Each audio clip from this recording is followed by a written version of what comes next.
Oo. Tagalog, okay na Tagalog, okay na Bisaya. Dili pa Bisaya, Tagalog. Titikman na natin. Dahil ayoko kumain na. Ito po yung Tagalog, isda. tinapanan.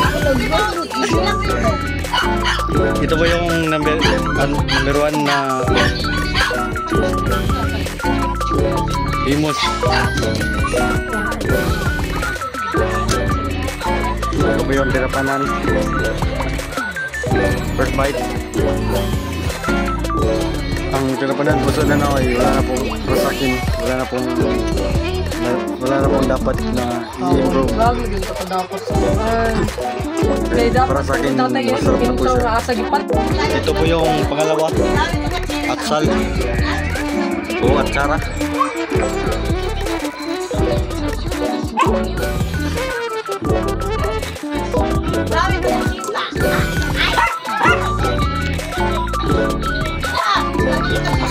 Masarap din po, pero mas masarap pag bagong luto. So, para sa akin, wala na po dapat i-improve.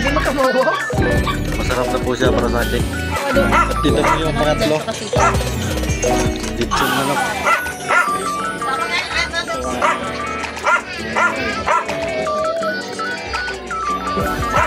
Lagi na, basta kayo malingaw, buruk miso yung background pa, parehang malingaw pa. Ito yung nagkuhan na tanong nyo. Alam ko, Para sa akin, masarap na po siya kasi ito yung pagkakaluto niya. At yun lang. Ito pa, minawaray mo ka. So, para sa akin, wala na po siyang dapat na i-improve kasi I-scripted pa para sa akin, masarap na po siya.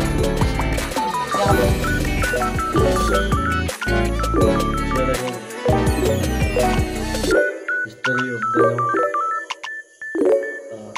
Story of Danau began as the town of Danau established by Captain del Rosario in the early 19th century, who planned its production,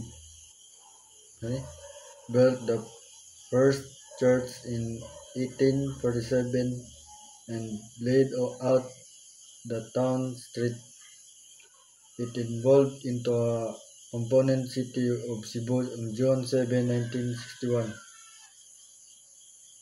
A milestone celebrated annually during its charter day.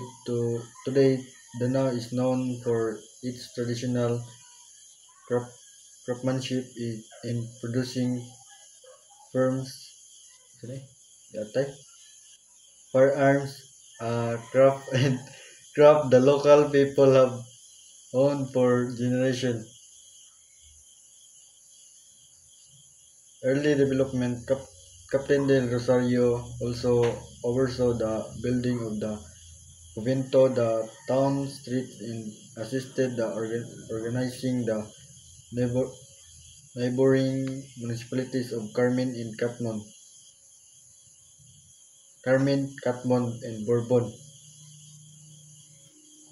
Okay.